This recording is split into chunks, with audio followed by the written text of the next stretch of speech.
জ্যোতির্বৈজ্ঞানিক পূর্বাভাস অনুযায়ী চলতি সপ্তাহে অর্থাৎ 18 বা 19 ফেব্রুয়ারি পবিত্র রমজান মাস শুরু হতে পারে। তবে চূড়ান্ত সিদ্ধান্ত নির্ভর করছে দেশভেদে স্থানীয়ভাবে চাঁদ দেখার উপর। হিজরি ক্যালেন্ডার সম্পূর্ণ চাঁদ ভিত্তিক, তাই প্রতিটি মাস শুরু হয় নতুন চাঁদ দেখার মাধ্যমে। এ কারণে বিভিন্ন দেশে রমজান শুরুর তারিখে একদিনের পার্থক্য দেখা যায়। এবার অধিকাংশ মুসলিম দেশ মঙ্গলবার 17 ফেব্রুয়ারি চাঁদ দেখার প্রস্তুতি নিয়েছে। তবে জ্যোতির্বিজ্ঞানীরা বলেছেন ওই দিন মধ্যপ্রাচ্য সহ বিস্তৃত অঞ্চলে নতুন চাঁদ দেখা যাওয়ার সম্ভাবনা নেই, কারণ সেদিন সূর্য অস্তের আগেই চাঁদ অস্ত যাবে এবং সূর্য ও চাঁদের কৌণিক দূরত্ব থাকবে ড্যানজন সীমার নিচে। একই দিনে একটি বিরল বলাকার সূর্যগ্রহণও ঘটবে, ফলে বিশেষজ্ঞদের মতে সেদিন চাঁদ দেখা কার্যত অসম্ভব। এই পরিস্থিতিতে যেসব দেশ সরাসরি চাঁদ দেখার ওপর নির্ভর করে রমজান শুরু করে তারা শাবান মাস 30 দিন পূর্ণ করবে।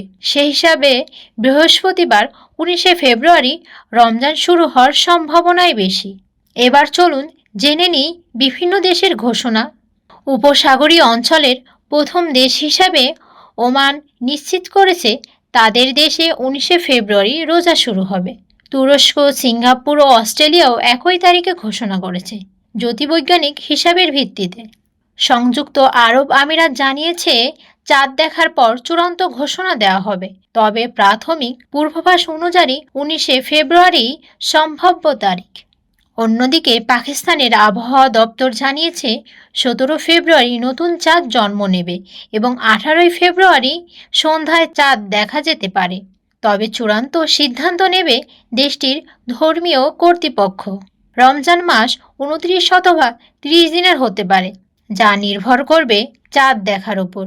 পূর্বাভাস অনুযায়ী 2026 সালের রমজান 29 দিনের হওয়ার সম্ভাবনাই বেশি। সেই হিসাবে আগামী 20 মার্চ শুক্রবার ঈদ উল ফিতর উদযাপিত হতে পারে বলে ধারণা করা হচ্ছে। সবশেষে বলা যায় জ্যোতির্বৈজ্ঞানিক হিসাবে একটি সম্ভাব্য তারিখ নির্দেশ করে, তবে ইসলামী শরিয়ত অনুযায়ী চাঁদ দেখা নিশ্চিত হলেই আনুষ্ঠানিক ঘোষণা দেওয়া হবে। পবিত্র রমজান আমাদের জীবনে শান্তি, সংযম ও আত্মাশুদ্ধির বার্তা নিয়ে আসুক, এই প্রত্যাশায়।